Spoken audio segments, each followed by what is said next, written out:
This is Blacula on our 31 spooky movies of Halloween. Yes, Blacula, the tale of a 16th century African prince transformed into a vampire by Count Dracula and then resurrected in 1972 Los Angeles, where his thirst for blood and a quest for the woman he loves drives him on a vicious, bloody path through the city. I have to admit, I just love blaxploitation movies, but never really got into the horror side of them. Something I am only now just attempting to correct because I've only just discovered the richness of blaxploitation horror, and because of Blacula. It's the stuff of legends, the punchline to countless jokes. I mean, come on, there was a character on the Venture Brothers who made it his entire personality. Yes, I only hunt Blaculas. Man, I specialize in hunting black vampires. I don't know what the PC name for that is. And I also remember seeing the VHS box for this movie in Blockbuster whenever I was a kid. I have vivid memories of picking it up and thinking, is this real? Is this a real movie?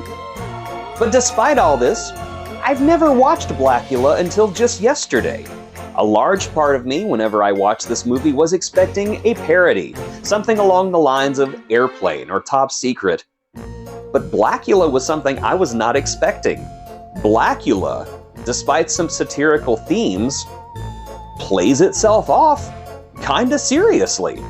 And I think that was a mistake.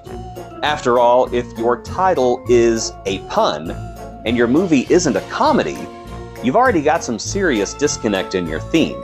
I admit, Blacula, it's an amazing pun, and I can understand why the filmmakers didn't want to lose it. But you could have easily called it Black Vampire or African Vampire King, and it would have been honest about the movie's contents. And who wouldn't see a movie called African Vampire King? That's amazing. Someone make that movie now. Forget about the title. How is the movie itself? It's pretty terrible, but it does have its moments. But before I do get into those moments, I do have to talk about the most glaring elephant in the room, and that is that Blacula contains some extreme and needless homophobia, even for 1972, which is saying a lot and very unfortunate. Several times, a pair of characters who are murdered are referred to as a bundle of sticks, if you know what I mean, and it always comes off as callous and cruel, as they are, once again, murder victims, and like so many others, this movie wants you to think that they were less than human and probably deserved it for being gay, which is pretty sick. So already, out of the gate, Blacula is spraying dated sensibilities all over the place like a broccoli and cabbage fart, and it's pretty repugnant. Am I looking at an old movie through contemporary eyes? Yes, I am. Deal with it. Listen, you can excuse a lot of things by saying that a movie is a product of its time, but hatred of this type is still hatred no matter what lens you look at it through.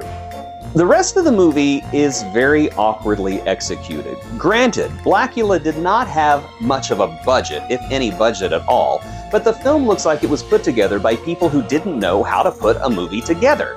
The editing is weird, the action scenes are badly choreographed, and several performances are hilariously bad. There's a scene where one of Blacula's victims wakes up in the morgue, and her shrill cries and screams while attacking others were laugh-inducing. I swear this movie should have been a straight-up comedy. It would have been so much better. And yes, I fully realize this movie was most likely put together by people with very little experience, and you know what? It doesn't change the fact that it's still awkward. Okay, now I gotta say the nice things.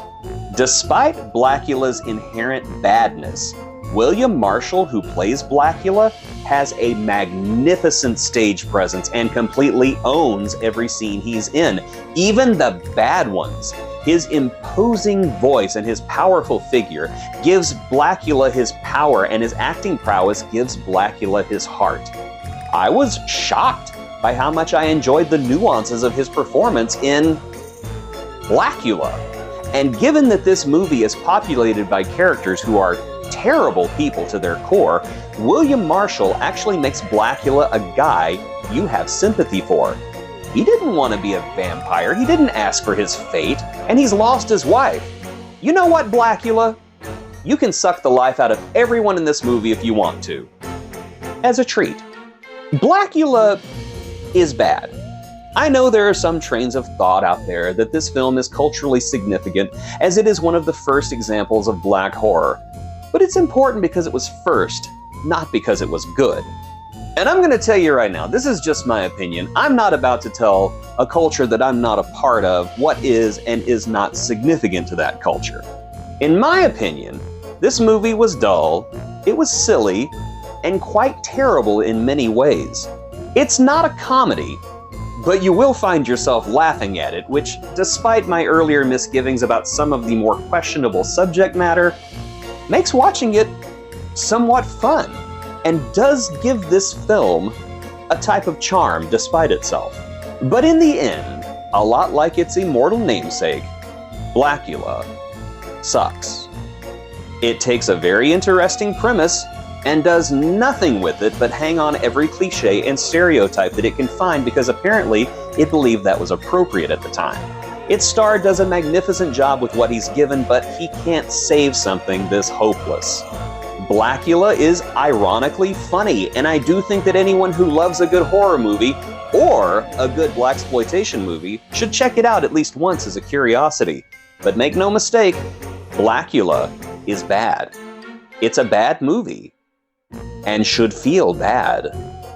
But if you are a fan, I'm happy you find joy in something I did not, and if it pleases you, you can put Blacula on your list of 31 spooky movies of Halloween, because I'm not gonna do it.